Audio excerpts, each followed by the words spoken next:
Amigas y amigos, bienvenidos al Pincel y la Espada, un podcast de Leo Vicent.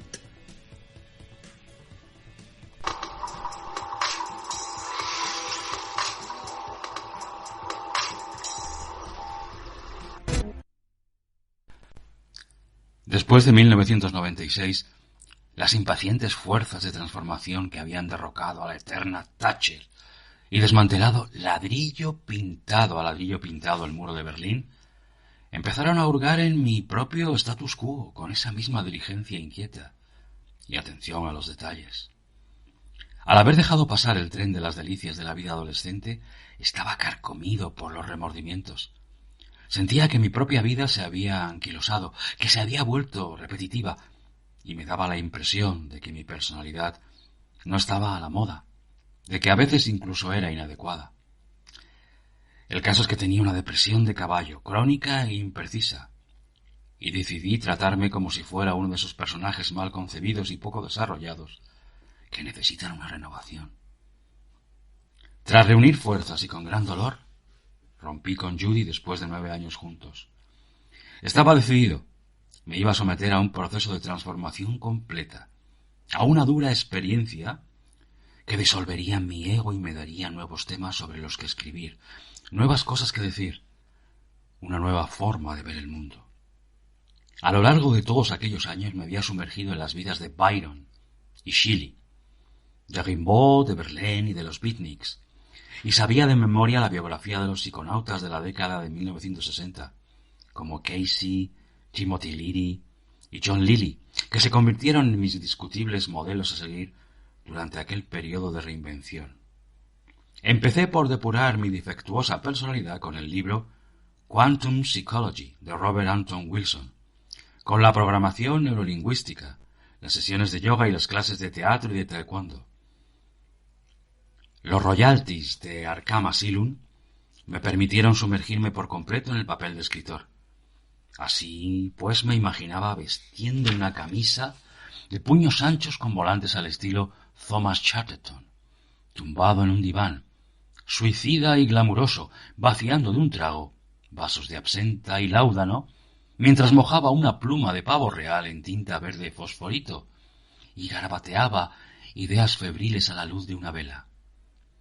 Insensato en los mares del sur, escandaloso en el foro. Anhelaba poder experimentar la libertad completa y la escala real del mundo, y estaba decidido a dejar una biografía tan buena como esas que ávidamente consumía. No en vano era Grant Morrison, el enfant terrible de las letras populares, el guionista británico más famoso después del hirsuto, irascible y siempre enfadado Alan Moore.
Tracé un itinerario larguísimo alrededor del mundo, que pasaba por la India, Tailandia, Indonesia, Singapur, Java, Bali, Australia, Fiji, Los Ángeles y Nuevo México, antes de regresar a casa transformado, o eso esperaba.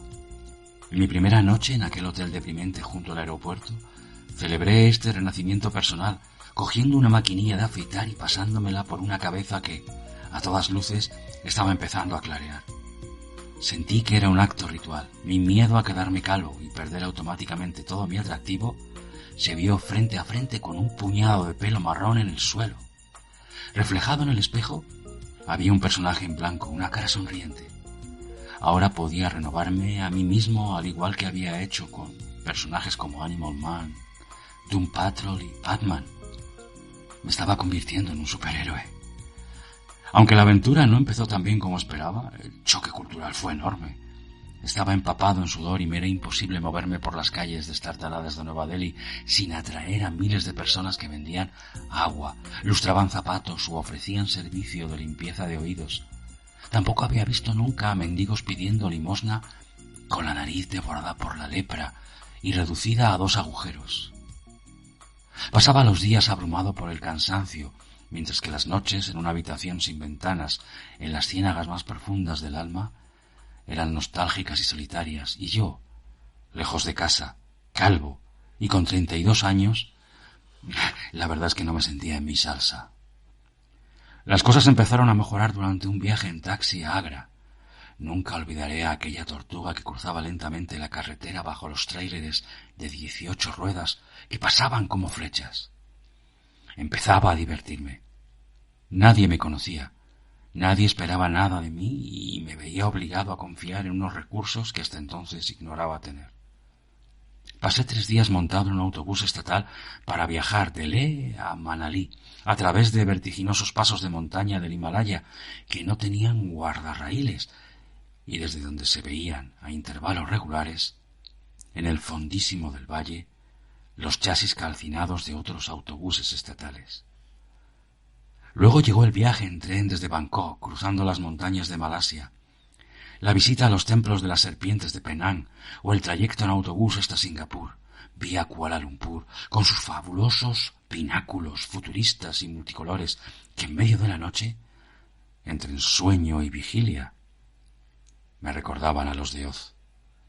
Hubo tortillas de hongos mágicos en Yogyakarta y viajes en moto hasta las ruinas húmedas e imponentes de Prambanan y Borobudur, ese colosal mandala como un platillo volante, formado por varias terrazas de piedra y en el que está grabada la historia de la vida. Un día estaba en un jardín tropical de Bali, contento de estar vivo, borracho de oxígeno y de la embriagadora fragancia explosiva de las flores tropicales, y me imaginé dando vueltas y vueltas alrededor del mundo como un satélite, descansando en los jardines de los hoteles y enviando guiones desde un atolón del Pacífico o una aldea en mitad de la selva tropical.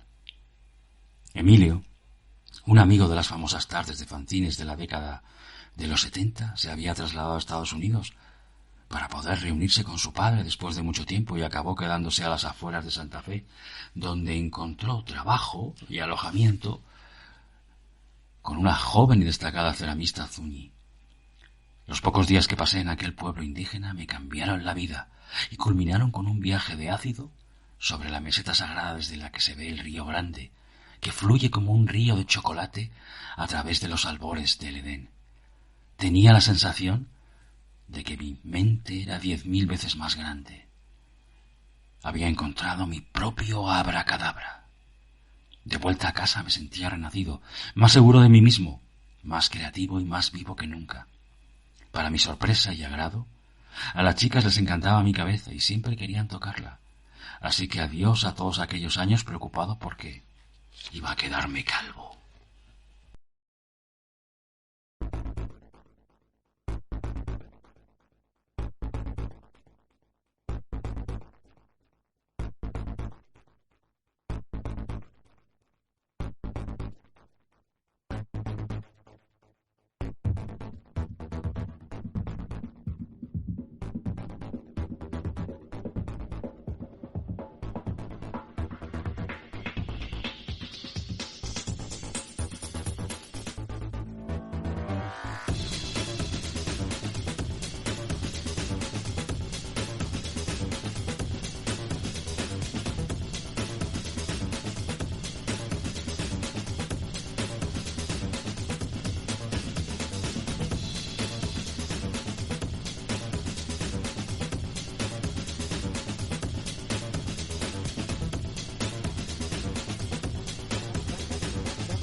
Ya sabéis de mi interés por la magia del caos. Si encontraba algún ritual interesante, peligroso y nutrido, le daba una oportunidad para comprobar cómo repercutiría en mi conciencia. Y los resultados siempre eran cuando menos reveladores. Las drogas psicodélicas conferían a estas experiencias una fidelidad y un realismo dignos de la holocubierta tridimensional del Enterprise de Star Trek. Ahora las caras de los demonios y los ángeles eran de una pureza cándida y fina, o de una monstruosidad grotesca y enrevesada. Los dioses y las criaturas ficticias tenían formas tangibles. Estos seres podían dibujarse, rescatarse de la memoria, y su descripción coincidía con la de los intrépidos psiconautas que habían recorrido aquel camino antes que yo. Hay un montón de cosas por las que no tengo una explicación real, solo numerosas especulaciones que quizá algún día encuentren su hueco en otro libro. Básicamente me limité a dejar que todo aquello sucediera bajo la imprecisa batuta de un yo interior protestante y sano, que parecía no perder el control jamás. Grabé y registré minuciosamente estos rituales en los que se me oía hablar en lenguas desconocidas, con diferentes voces, unas masculinas, otras femeninas, y algunas completamente inhumanas. Todos los días eran una fiesta, bebía champán, comía hongos y escribía cómics. Mis amigos se pasaban por casa para beber, comer hongos y tocar algo de música. Cada 15 días mi novia adolescente venía desde Londres para hacerme una visita y sumarse a la fiesta o viceversa. Cuando me aburría me compraba un billete de avión y viajaba a algún lugar que aún no había visitado. Me parecía que el mundo estaba sumamente despierto y vivo. Era como si hubiese aprendido a bailar con él, aunque no sepa muy bien cómo lo hice. Mis cómics empezaron a reflejar ese nuevo estado y se fueron volviendo más libres, más personales y más psicodélicos en el sentido literal de la palabra. Manifestación de la mente. Me costaba creer que me estuviesen pagando por hacer algo que, no tardé en percatarme, se parecía más que nada a la autoterapia, y supuse que había mucha gente que se sentía identificada con mis problemas y mis dudas, mis sueños y mis esperanzas, y con la manera en que los reflejaba en la ficción.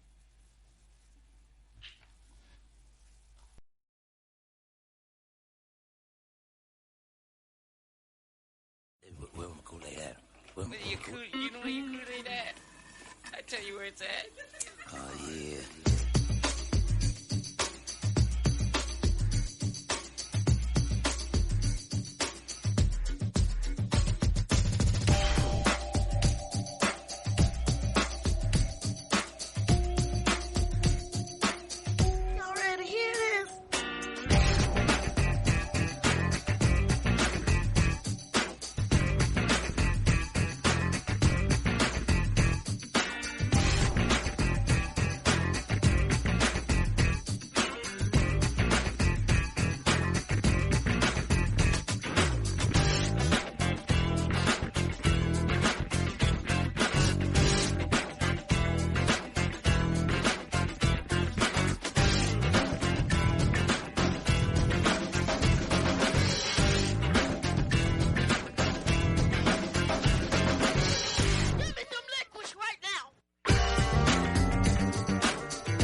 Decidí crear una nueva obra, un nuevo cómic, en el que pudiera reunir y abordar todos mis intereses.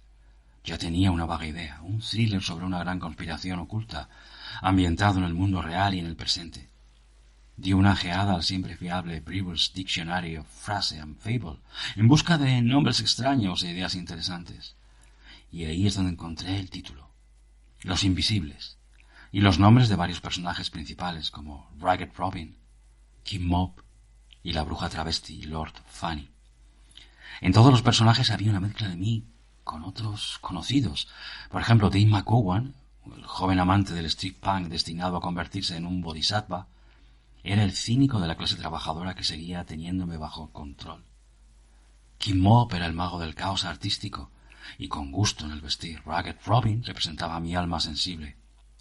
Lord Fanny, mi disfraz de bruja, travesti, indomable, y Boy era la voz de la razón, práctica y pragmática, que se aseguraba de que pagase religiosamente las facturas y los impuestos, y diese de comer a los gatos.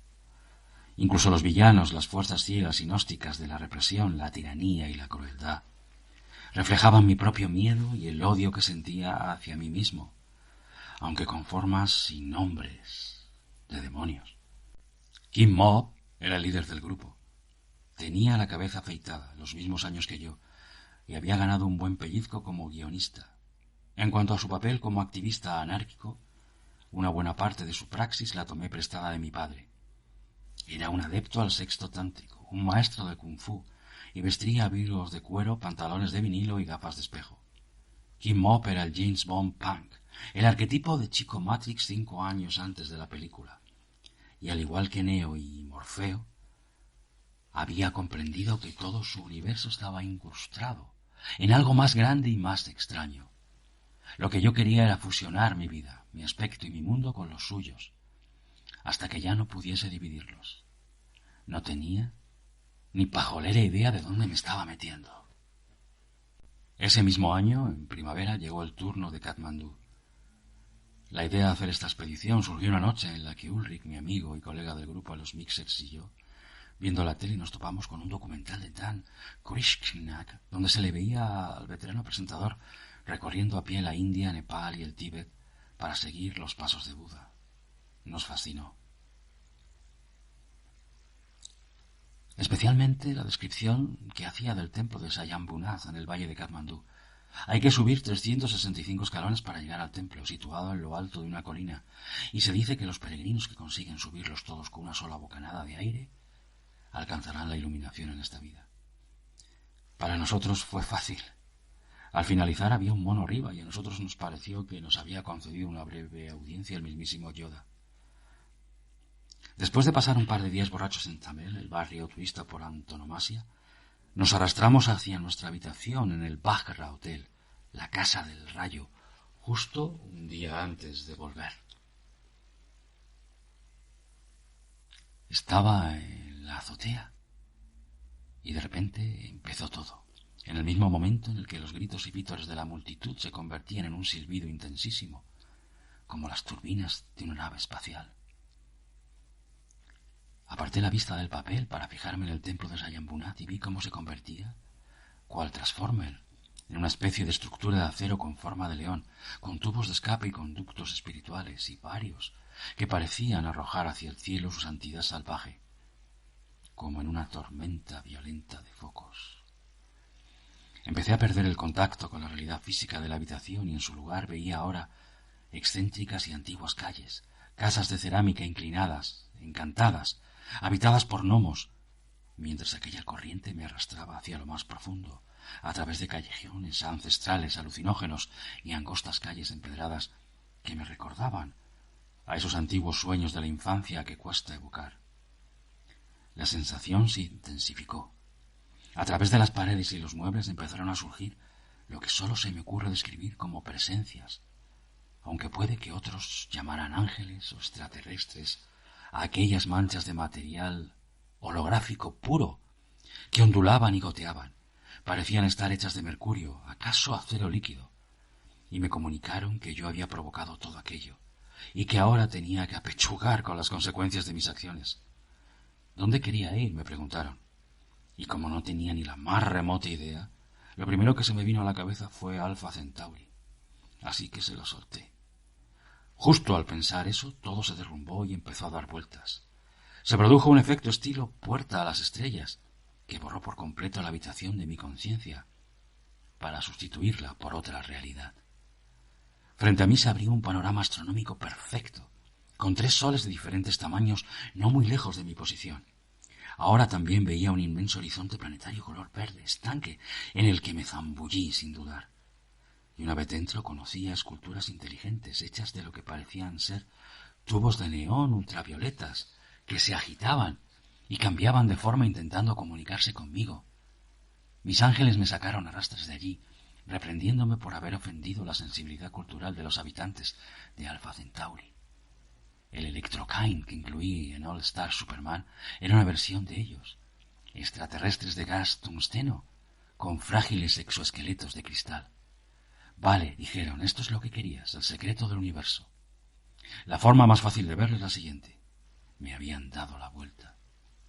Todo mi ser había rotado hacia el otro lado de un plano que ya no podía ver, y mi atención se centraba ahora en un entorno que no era del todo incompatible con las descripciones teóricas que los físicos hacían del hiperespacio, de la masa. Un megaespacio hipotético en el que permanecían suspendidos universos enteros. Aquello era así, pero real, más real que cualquier cosa que yo haya experimentado jamás. Fuese lo que fuese, me encontraba sumergido por completo en aquel espacio que yo sentía abovedado y finito, como una catedral inmensa, a pesar de que sus horizontes se perdían en la lejanía. Era como si la eternidad pudiese abarcarse, embotellarse dentro de algo mucho más grande. Todo el espacio de un azul celeste intenso estaba atravesado por líneas plateadas y trazos ornamentales que iban y venían, como cianotipios fantasma que se desplazaban a través de un sedal invisible.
No podía sentir mi cuerpo ni abrir los ojos en el mundo físico, aunque tampoco habría querido hacerlo. Allí, mis ojos reales estaban abiertos como platos. Para mayor extrañeza, cuando llegué a aquel lugar, sentí que estaba volviendo a casa. Todas las preocupaciones y los miedos del mundo terrenal se habían desvanecido, sustituidos ahora por el murmullo de la industria inmaculada, de la creatividad divina, impregnándolo todo, esa inconfundible sensación de profunda intimidad, de pertenencia, de plenitud.